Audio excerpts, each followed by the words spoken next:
অন্ধকার গহীনে থেকেছে।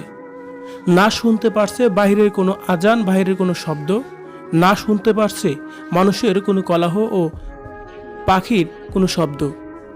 এই অন্ধকার ঘরের মধ্যেই তাদের বছরের পর বছর কাটানো হয়েছে।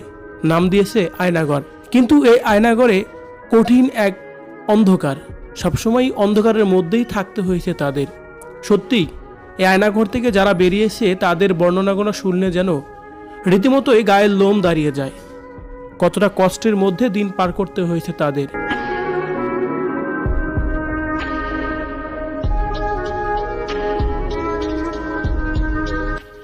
গহীন এই আয়নাঘরের ভিতরে আপনি থাকলে কতদিনই বা থাকতে পারতেন?